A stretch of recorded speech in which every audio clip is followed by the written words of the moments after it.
আসসালামু আলাইকুম ভাই, আপনি তো আসছেন আপনার বোনকে নিয়ে এই ময়মনসিংহ ভালুকা থেকে।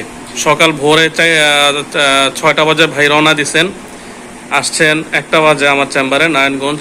তো গতকালকে ওনার সাথে কথা হয়েছে, আজকে চলে আসছে চিকিৎসা নিতে। তো আসলে ওনাদের ময়মনসিংহেতে অনেক ডাক্তার আছে যারা নিয়ে এই সমস্ত নাকের চিকিৎসা দেয়। তো বিষয়টা হইতেছে যে আপনার বোন বলছিল আমাকে যে ভাই জ্বালা পোড়া করে কিনা, কষ্ট হয় কিনা।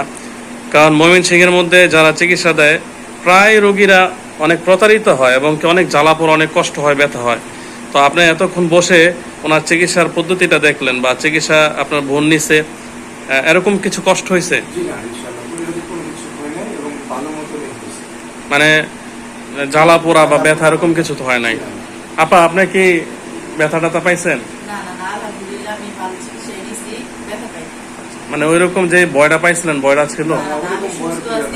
আমি ভাবছিলাম হয়তো যে খুবই কষ্ট, যে অন্য জায়গায় দেখি যে এসিড দিয়ে পুরা চিকিৎসা করে, তো ওগুলোর জন্য আমি ভয় আর চিকিৎসা নেই না।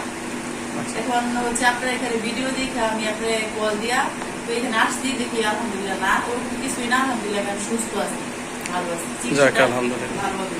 ঠিক আছে, আপনার বোনের জন্য দোয়া করি, আর আমার জন্য দোয়া করবেন যে আল্লাহ তাআলা মানুষের সেবা যাতে ঠিক মতো করতে পারে। ঠিক আছে, আসসালামু আলাইকুম।